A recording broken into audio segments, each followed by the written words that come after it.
이어서 지구촌 개벽 소식입니다. 국가 위기를 초래할 수 있는 생물 테러 감염병 상황에 대비해 정부가 부처 간 공동 대응 훈련에 나섰습니다. 질병관리청은 지난 10월 29일 질병관리청 긴급상황실과 경기도 파주에 위치한 도시지역 작전 훈련장에서 2024 감염병 재난대응 안전 한국훈련을 10개 정부기관 및 지자체와 함께 실시하였습니다.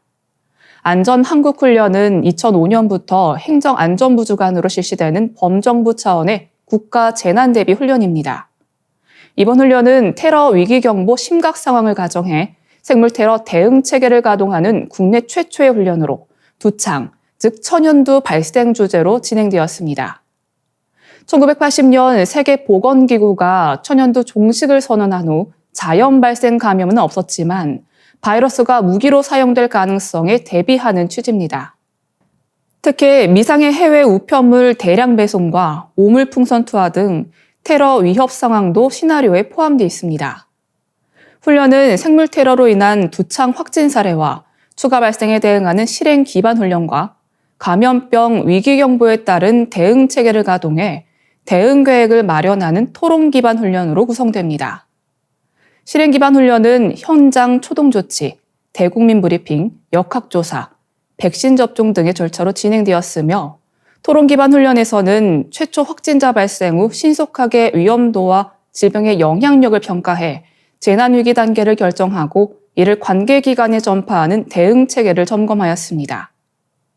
지역 및 질병관리청장은 생물테러는 감염병 방역 조치에 테러 위기 상황이 추가되는 복합적이고 위급한 상황으로 사전에 철저한 대비 체계를 갖추어 혼란을 최소화하고 분야별 역량을 강화하는 것이 중요하다고 강조했습니다. 다음 뉴스입니다. 아프리카에서 올해만 1,000명 이상의 사망자가 나온 엠폭스 변종 감염 환자가 영국에서도 발생했습니다. BBC 방송과 일간 가디언에 따르면 영국 보건안전청은 10월 30일 엠폭스 하위계통 원B형 감염 첫 사례가 확인됐다고 밝혔습니다. 이 환자는 최근 아프리카 발병 국가들을 방문한 뒤 지난 10월 21일 영국으로 돌아온 직후 독감 같은 증세가 나타났습니다. 이후 증세가 심각해지자 응급실에서 검사를 받았고 런던 병원의 중증 감염병동으로 옮겨져 치료받고 있습니다. 영국 보건안전청은 유관기관과 함께 이 환자와 접촉한 사람들에 대한 후속 조처를 하고 있으며 필요에 따라 검사와 예방접종을 제공할 것이라고 설명했습니다. 영국 보건안전청은 영국 인구에 대한 감염 확산 위험은 여전히 낮다고 말했습니다. 원B형은 치명률이 높고 전파 속도가 빠른 새로운 변종 엠폭스 바이러스입니다. 세계보건기구는 올해 들어 아프리카 중심으로 이 하위 계통이 확산하자 지난 8월 국제적 공중보건 비상사태를 선언했습니다.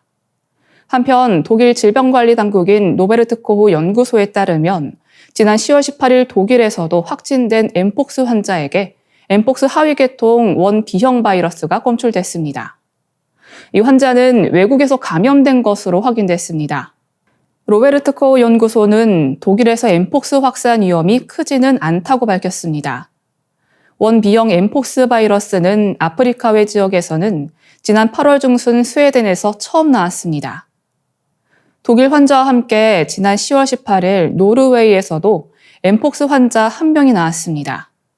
이 환자는 2형 바이러스에 감염됐는데 원B형보다는 증상이 덜한 바이러스입니다.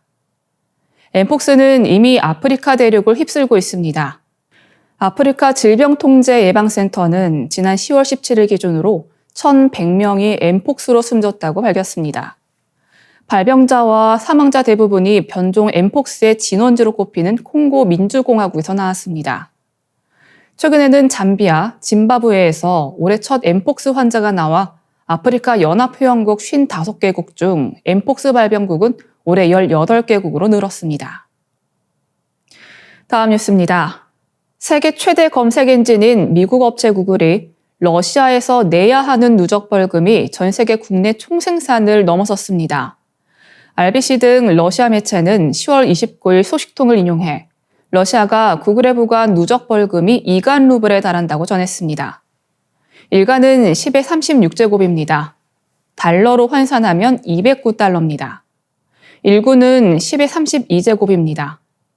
영국 일간 텔레그래프는 이 벌금을 세계 국내 총생산 추정액인 100조 달러, 하나 13경 7,920조 원보다 많은 액수라고 지적했습니다. 이 사건의 담당 판사는 영이 너무 많은 사건이라고 평했습니다. 천문학적 벌금 폭탄은 러시아 친정부 매체 차르그라드와 리아 통신의 유튜브 채널을 차단한 것이 발단이 됐습니다. 차르그라드 등은 차단 결정을 취소해달라며 소송을 제기했습니다. 이후 2022년 2월 러시아가 우크라이나에 대해 특별 군사작전에 나서면서 유튜브 채널이 차단된 RT, 로시아24 등 다른 친정부 매체도 구글을 상대로 소송에 나섰습니다. 이와 관련해 러시아 법원은 구글의 러시아 매체의 유튜브 채널을 복원하라는 명령을 내리면서 불이행 시 매일 10만 루블, 약 142만 원의 벌금을 부과한다고 밝혔습니다. 당시 벌금이 매주 2배로 늘어나며 총액의 상한은 없다는 내용이 조항에 포함되어 있었습니다. 이 때문에 시간이 흐르면서 4년간 누적 벌금이 천문학적 수준으로 불어났습니다. 하지만 구글은 2022년 러시아 법원이 자사주 거래 계좌를 동결하자 러시아 현지 법인 파산을 신청한 뒤 사업을 중단한 상태입니다. 이 때문에 러시아 내부에서는 이 벌금을 실제로 걷어들이기 쉽지 않을 것이라는 전망이 나옵니다. 지금까지 아나운서 이영미였습니다. 더 많은 지구촌 개벽 소식이 궁금하시면 STV 상생방송 유튜브 채널을 구독해 주시기 바랍니다.